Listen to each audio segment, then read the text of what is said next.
കനക ഇവനിത് എവിടെ പോയി കിടക്കത്? അയ്യോ നിങ്ങളൊന്ന് അടങ്ങ, അവരകത്ത് എവിടെങ്കിലും കാണും. എവിടെ കനകനെ എവിടെ? അവനെ വിളിച്ചാ ചേട്ടൻ ബാത്റൂമില്. അവനെ ബാത്റൂം കണ്ട നേരം. ക്ലീറ്റോ അവിടെ പണിയും തോറില്ലെങ്കിൽ അവനാ ഈ കാര്യത്തിന് നല്ലത്. ക്ലീറ്റോ എന്താന്ന് അവരെ വിളിക്കണേ. നിനക്ക് എന്ത് പറ്റിയടാ? അല്ലെ നിന്നെ ആരെങ്കിലും അടിച്ചാ? അല്ല ഏറുകൊണ്ട് പന്നിയെ പോലെ വന്നിരിക്കുന്നത്. എന്നെ ഏറിയാലും കൊന്നാലും ചോദിക്കാനൊന്നും ഇവിടെ ആരുമില്ലോ. ചേട്ടാ നീ ഉണ്ടായിരിക്കണി. നീ ഒരു ഒറ്റ കാരണം എന്ന് പറഞ്ഞു. ഞാൻ വല്ലോടത്തും ചെന്ന് മൂക്കിനിട്ട് ഇടിയും കൊണ്ടിട്ട് ഇനിയിപ്പം എനിക്കായോ കുഴപ്പം? കാര്യം പറ. അവരെ വിളിക്കേ. വിളിച്ചില്ല ഞാൻ. ക്ലീറ്റോ ചേട്ടാ, ഇതിപ്പോ എല്ലാരോടും ആളാവിധം പറയാൻ നിൽക്കണോ? എല്ലാരും വന്നാ ഒരുമിച്ചാണ് പറയും. ഞാൻ ക്ലീറ്റോ ചേട്ടാ. എന്താടി കാര്യം പറ. ബാത്റൂമിലാ. ഇതെന്താടി രണ്ടുപേരും ബാത്റൂമില്? ഇതിപ്പോ ഒരു സിനിമയിലെ പറഞ്ഞ പോലെയാണല്ലോ, ഒരമ്മ പറ്റാളിയന്മാരെ പോലെ. ഇടാ നീ വരുമെന്നും പറഞ്ഞ് അവർക്ക് കുളിയും നനയൊന്നും വേണ്ടേ? കുളിക്കാൻ നനയ്ക്കും വേണമെന്ന് വെച്ചാൽ എന്റെ കാര്യം നോക്കാൻ പിന്നെ ആരാള്? എന്റെ കാര്യത്തിൽ ചോദിക്കാനും പറയുന്ന ആള് വേണ്ടേ? എടി നിന്നോട് പറഞ്ഞു കഴിഞ്ഞാൽ പിന്നെ അവര് വന്ന് അവരോടും പറയണ്ടേ? എല്ലാരും വന്ന് ഒരുമിച്ച് പറയാന്ന്.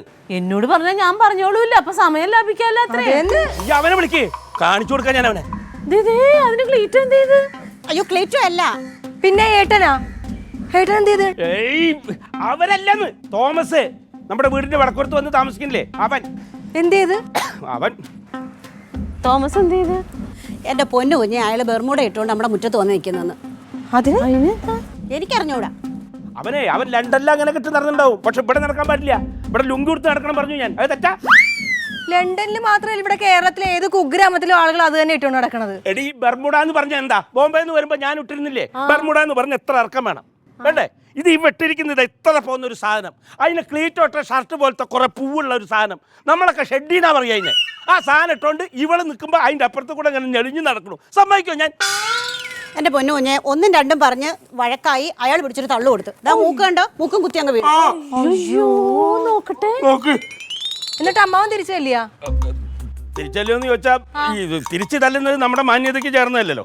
പക്ഷെ ഞാൻ അവനോട് പറഞ്ഞു, എനിക്ക് പുലി പോലത്തെ 2 മരുമക്കളുണ്ട്, അവരെ കൊണ്ടുവന്ന് ഞാൻ നിന്റെ തിരിച്ചു തല്ലോടാന്ന് പറഞ്ഞു. അതെന്തും വർത്താനം അമ്മാവ?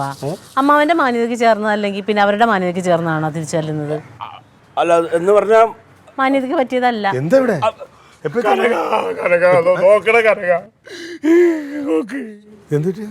ഒന്നുമില്ല, ഒരു കാര്യമില്ല.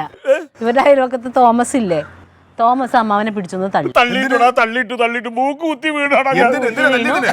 അതിനിപ്പതേ നിങ്ങൾ രണ്ടുപേരും കൂടി പോയി ഒന്ന് തല്ലണം. വന്നേക്കണതാ. ആ ചേട്ടൻ ബെർമുട ഇട്ടെന്ന് ഇത്രേ ഉള്ള അത് ഷഡ്ഡിയായിട്ട് തോന്നി. അത് ഇടാൻ പാടില്ല എന്ന് തോമസിനോട് പല പ്രാവശ്യം പറഞ്ഞു. അങ്ങനെ അമ്മാവന് തോന്നിയാ? അങ്ങനെ ഒരു കാര്യം, ഞാൻ അതുപോലെ വേഷം ഇട്ടിട്ട് അമ്മാവൻ അവന്റെ വീട്ടിൽ പോയി നിൽക്കണം. എടാ, അതിന് അവന്റെ വീട്ടിലെ പെണ്ണുങ്ങളുണ്ടോ? നമ്മുടെ വീട്ടിലെ ഈ കുട്ടി നിൽക്കല്ലേ, ഈ കുട്ടി മുമ്പിലാണ് ഇത്ര പോകുന്ന ഷഡ്ഡിട്ടിട്ട് ഇങ്ങനെ നിൽക്കുന്നത്. അപ്പൊ ചോദിക്കണ്ടേ?